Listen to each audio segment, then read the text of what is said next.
এক গ্রামে বাস করত রাশেদ নামে এক কিশোর। সে খুব চঞ্চল ছিল, খেলাধুলা আর বন্ধুদের আড্ডাতেই তার সময় কেটে যেত। নামাজ পড়া কিংবা কুরআন শেখার প্রতি তার মনোযোগ ছিল না। একদিন গ্রামের মসজিদের ইমাম সাহেব তাকে ডেকে বললেন, বাবা রাশেদ, তুমি যদি প্রতিদিন নামাজ আদায় করো, আল্লাহ তোমার অন্তরে শান্তি দেবেন। নামাজ শুধু দায়িত্ব নয়, এটি আমাদের জীবনের আলো গো। রাশেদ হেসে বলল, ইমাম সাহেব, আমার তো এখন সময় নেই, খেলাধুলার জন্য মাঠে যেতে হবে গু। কিছুদিন পর হঠাৎ রাশেদের মা গুরুতর অসুস্থ হয়ে পড়লেন। ডাক্তার রাশেদের কাছে ওষুধের প্রেসক্রিপশন হাতে দিয়ে বললেন, এই ওষুধগুলো তাড়াতাড়ি নিয়ে এসো।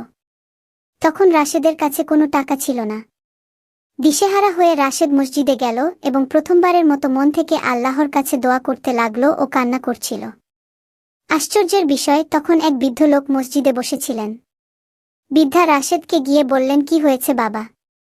রাশেদ তার মায়ের অসুস্থতার কথা বৃদ্ধাকে বললেন।